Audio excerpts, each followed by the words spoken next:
I think it's a really good service that we offer. I've worked for a lot of different organisations and the government, and it's really bespoke from that. We work with clients in different ways to tackle all aspects of employment skills and health and well-being. We work as a collaborative approach across the area, and we work with other providers as well to overcome the challenges that the clients are facing.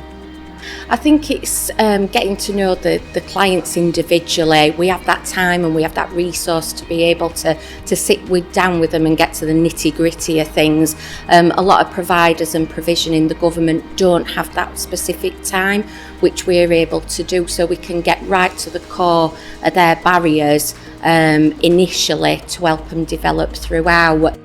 Well, I suppose as a community coach, we were looking at where we could deliver our employment and skills programme as part of Communities at Work focus in Athersley. We do have the community shop, which are our partners, and we actively engage with the shop. But we also wanted to meet people who didn't necessarily go into the community hubs. So we looked at the churches that were the main building providers in Athersley. And that enabled us to reach out into the community north, south of Athersley and New Lodge area. So we were targeting a wider area, and the ability to do that meant that we were reaching people who were suffering deprivation, a lot of low skill, poverty, and that was about targeted work as well. It was reaching young people. It was also working with children and families, people that never really accessed other support services.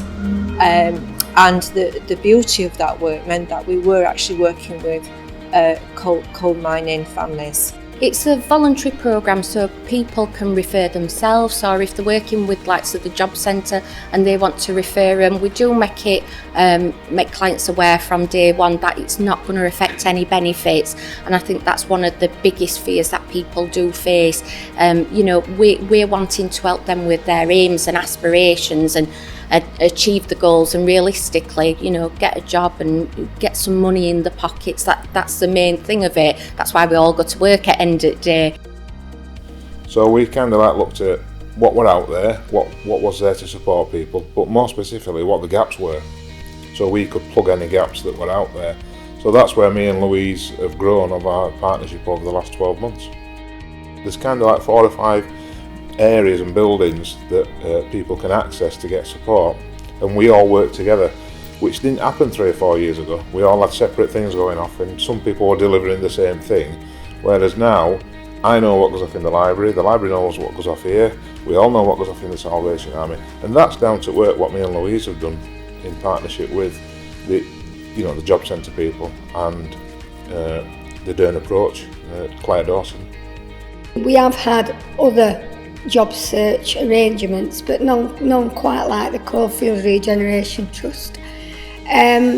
We've been working with them, co-working with them, to support the service that they provide, but also to do cross referrals. It's face-to-face, it's local, friendly and accessible. People have said things like, I feel comfortable coming here. I get lots of good advice from Helen. I actually feel part of something, and I feel more confident about looking for work.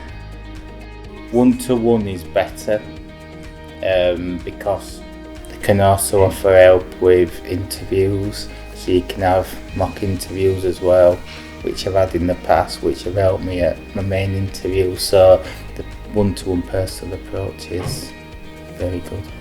It's not so stressful as going to the job centre. It's more relaxed, a sort of family atmosphere, and if there's any problems they'll look into it if they can, and support you with other issues, and what have you. Yeah, they're there, sort of a family atmosphere really. Yeah, a bit more understanding, and everything, and helps you around and with jobs and things like that, and if there's any jobs going, she'll turn you in the right direction for them, to support you with them. We wanted to be informal, we wanted to reach out and deliver in places where people were comfortable enough to come, and because of that the group then began to run itself.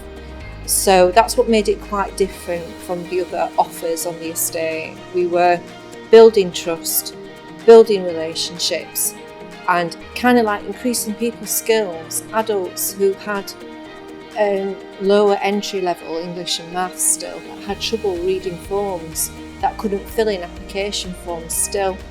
So we were able to fill a gap there by supporting, by giving people the confidence to move on in life. There is particularly one person who wasn't able to write well.